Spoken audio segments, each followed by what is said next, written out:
is CGTN, China Global Television Network.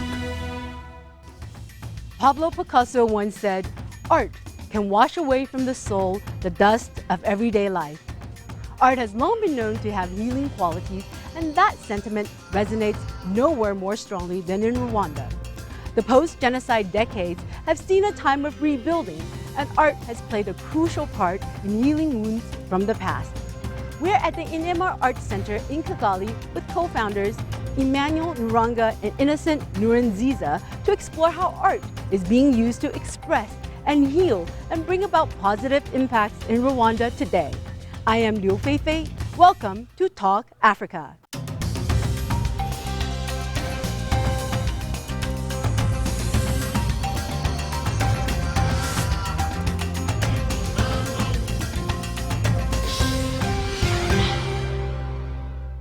Originally a conduit of artistic expression for a handful of local artists, the Inema Arts Centre has become a creative hub for the young and old alike in Rwanda.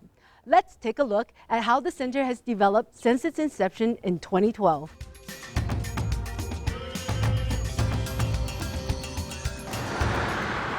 "30 minutes drive from the daily hustle of Rwanda's capital Kigali, we are at the Inema Arts Centre.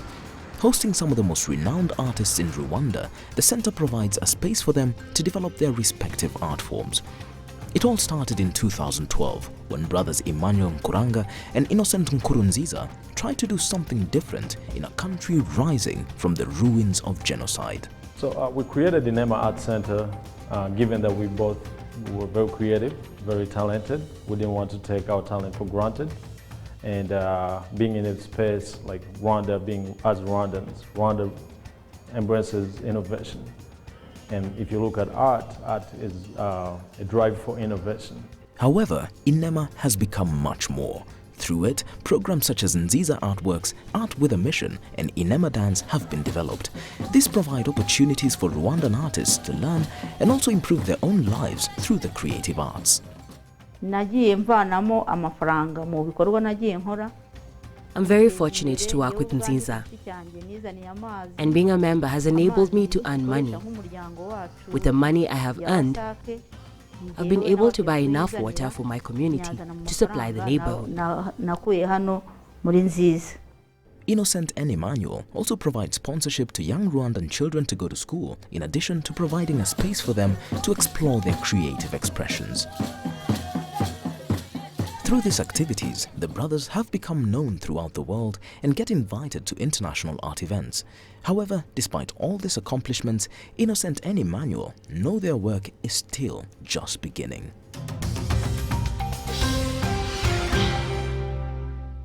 We're inside the Inema Arts Centre with Emmanuel and Innocent. Thank you guys so much for joining us on Talk Africa and for showing us around this amazing art center that you have built. Today, you are both recognized internationally as leading African artists, and you've been credited with developing this vibrant contemporary art scene in Rwanda. But when you started out as artists, there was no art scene to speak of. How did you embark on this journey? Rwanda has done a good job to Rwanda embraces innovation, and then we are epicenter of what innovation is about in the city, so we find ourselves doing inspiring and letting other African artists do the same model. As a creative, I mean, we were always excited about the journey. We didn't know, we had no conception where art will lead us. You know, Innocent is my big brother. I always looked up for him for creativity. I was always young, playing basketball, you know, being playful, but at the same time, on the later stage when our mom died, I grew as an individual. I said, where do I go from here? So I started doing art with the help of Innocent, and then as time goes by, we realize that we have also something that is we don't want to mess with. It's talent, and how do we cultivate that talent? And given to the space where we don't have art schools or art studios, art institutions, we said, why don't we create an art center? And Innocent and I, we were very motivated. We were very excited about the opportunity to actually have a uniform studio where we can work and showcase art for different artists. So we did exhibitions, we coordinated international exhibitions, we realized we have a full potential, we have support from local government, which actually motivates young folks or young entrepreneurs to actually start businesses. And Innocent and I, we said, what if we create an art space that can bring experiences, that we can showcase art that is from us, and at the same time make sure that Rwanda has a very successful creative scene. It was very strange in a way that you have people who always discourage you, and at the same time you have to go to use those negative messages to actually be able to use them as raw materials and then thrive. So Innocent and I, can you elaborate more how we went further? Yeah, so he has a good point. When we were starting, we had a lot of our friends who never believed in our dreams. They knew that we were supposed to start an art gallery, and they said, A, you don't have enough resources, B, you were starving artists, C, you will never get successful in any way you can. Then we talked about it in the room, and we were like, what if we focus on people who believe in us? What if we change this negative mindset into a constructive mindset, and we use our strength, the desire, the dream to create an art center that, we bring communities together. Mm-hmm. And ever since when we were little, we had a common dream where we would create an exponential community that believes in who we are, and we believe in them, mm-hmm. and we carry on like that. The name, yeah. Innocent, the name of Inema actually has a special meaning in Kenya, Rwanda, and it also has a deeper layer of meaning to the two of you. Yeah, so Nema, it has a connotation of both of our names. I-N, which is innocent, and Nkurunziza, and then N, which is Inema, Nkuranga, Emmanuel. So it's half of both of our names, and it's a Kinyarwanda word that means sharing, cultivate, giving, talent. In Swahili, it's also trustworthy. In Rwanda, there's a rich history of traditional art, but you both are actually abstract artists, where your art is kind of independent of visual reality. How did you embark on this journey of becoming abstract artists? The idea was to use color to express ourselves, and because in our minds, in my mind as an artist, I have too much texture that I would like to explore on either canvas or any surface that I come across with. And because also another aspect is that I'm a self-taught artist ever since I was little. Started doing art when I was 4, and created a lot of practices, either drawing, creating materials, to do like burning crayons to create color, and also being in a country where we don't have a language for some of different colors. So we had to go back into our system and create colors from nature, but it never stopped us to create the movement of expressionism, which is still going on, and you see it wherever you know. We had to come up with even another model that how do you create art that is timeless, and spacing ourselves from, personally spacing myself from reality, and then thinking that I have even deeper art inside of me, that also abstract was more like a refuge to actually be able to portray those messages onto the canvas, and then has been able to separate myself from being a day-to-day artist, but being like a life artist, where each piece in abstract format has a deeper message to the work we do here that can also correspond to the rest of other world or people living with their challenges. Innocent, I know that you're a painter, you're a sculptor, and you're also a jewelry designer. But your signature artistic expression are the paintings with the infinite spirals and dots and lines, and they are absolutely mesmerizing. Tell me, what is the meaning of these paintings? So the meaning behind the spirals, it's my purpose, it's my life's work, it's my voice. It's my pebble that goes onwards to reach out other circles, and it goes all of, on and on and on to impact and also to serve the purpose of the goodness. And I would like to see it evolving over and over and over to reach the entire universe. And you also are a painter, but you're a mixed style expressionist. Tell us how you find the inspiration for these creations that are so outside of the box. Yeah, it's part of it is about how I developed a style that has to come from my soul. Practicing painting or drawing, I was always facing a challenge not being comfortable, so I had to actually think and say, I need to create something that comes from deep inside of me, and that was basically abstract. So abstract painting is somehow gaining inspirations through the things I see, people, the colors, how people dress, or even my computer background using coding. I decided actually to paint. I look at my canvas, I say I don't want to paint it, I just want to sculpt the canvas. So use different textures, different materials, different tools when I'm painting. You don't have to have like a brush. Like I always question, like, why do I have to paint with a brush?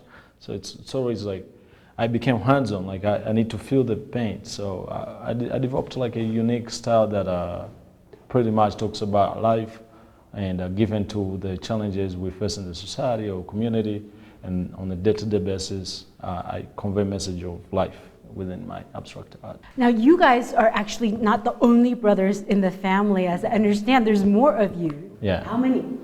We are all six. 6 brothers. And are all of you guys artistically inclined? Are more of you going to be joining the art scene? Yeah, we try to inspire our young brothers. Everybody has joined hands in multiple ways. They contribute. They definitely a reason to why the Inema Arts Centre has been a sustainable center, has been a very successful center. Good artists, not being that they're brothers, but they're also like very cool and creative and good listeners. A lot of artists have egos, so it's been very easy to work with young, motivated artists who appreciate their elders and also support us, and then we do this and vice versa. We support them emotionally, giving space not only to them, also to other artists, because this is something that we share from day one in our family. Our mom used to teach us how to love one another or support one another. We're going to take a short break now, but when we come back, we're going to explore more about how art is bringing together people and how that's transforming society. Don't go away.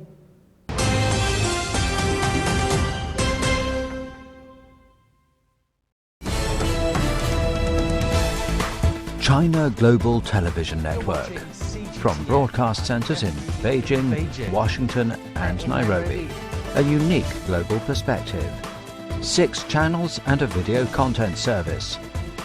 News when you want it and where you want it. On TV screens, websites, mobile platforms, and social media.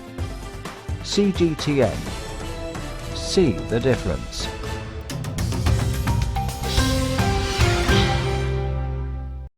Welcome back to Talk Africa. We're going to continue our conversation about the social impact of contemporary art in Rwanda with Emmanuel Nkuranga and Innocent Nkurunziza. What are the similarities between the two of you? You're both painters. Are there similarities in your paintings? I think we both use a lot of texture and we also use a lot of colors. We are very expressive. We don't fear colors. We don't fear putting layers and layers. But at the same time, Innocent is very detailed. So that's something. I'm detailed in my way, but he's also, if you see the pointillism he does, he takes time. But with myself, I'm also, I can be a fast painter given to how I feel. Whenever I meet people, I like to listen to their stories, and those stories, they will be my inspirations. Emmanuel, you have said that you believe in creating a movement in this city for those who don't have an awareness of art. Why is it important for you to create this space for all Rwandans? We knew we had, from our leaders, they always train us to be a, to have self-value. This is actually something you should learn from Rwanda, like this self-value. So you see a lot of people complaining, we finish school and then you want to get a job or something like that. So art is a universal language. No matter if it's painting, music, poetry, and theater. So we're just playing a role. We're just complementing what others are doing within our country. And coming in as contemporary artists or artists, we always want to focus on the same theme that people, Rwanda is not known only for what happened in the past, but there's also like a young, motivated, enthusiastic generation that is coming up to basically showcase what Rwanda needs people to see or to actually believe and see color. So that's who we came in, and we want to share that to not only people within Kigali, also people who come to visit Rwanda, and then inspire young generation to move forward. What you said touched on a very important point that I want to bring up is when we look at Rwanda today, it's an economic center, it's a tech hub, it's got a vibrant art scene, low crime, beautiful city, but it's hard to contextualize where Rwanda is today without talking about the genocide. What, if any, impact does that genocide still have on Rwanda today? The impact, there was a negative impact and the positive impact. Basically, through the story or through the genocide memorials here, you can see a lot of people died. That's part of the story for genocide. Psychologically, people having post-traumatic disorder. But again, if you look at where Rwanda is a light, and in retrospect to your question, is we learned to forgive. You know, through our leadership, we learned to rebuild the country. So the impact of genocide to heal and to move forward. So that's a very remarkable tool, and it takes tenacity, it takes love, it takes humanity. In human history, Rwanda experienced disaster. So the impact of genocide here, it's actually, as Rwandans, to be able to work together. There's community gatherings, umuganda. There's everything is community centered, from low level to up, to the senior level. So there's no darkness right now. There's light. So the rest of the world should learn the model that has been done here, and then replicate how people live together socially. So that's a very sustainable model and very positive concept that the government has done a better job, and separates Rwanda to the rest of the world, and people can learn more. And you guys were both personally impacted by the genocide. I understand you had gone to Uganda. How has art helped you personally to deal with that period of your life? I think art has helped us to heal ourselves and also to wipe the wounds that have been created ever since 1950s. We are sons and daughters of Rwandan refugees who fled from Rwanda to look for refuge in the neighboring countries. So the purpose of art is to remember the country, the atrocities, where the country has come from and where it's going, and also we work towards that positive energy and, you know, build the country as a whole, as one. And now you've used your standing as recognizable international artist to help the community. You have a program here called Art with a Mission and another one called Inema Dance. Well, that's Inema Art with a Mission. Inema Dance is something that I envision to do when I become an artist. Ever since I become comfortable within my craft and my talent, to be able to share to the next generation. And then a space like this is a really good example that the rest of business people or organizations can use to help kids understand there's cognitive development with the young kids.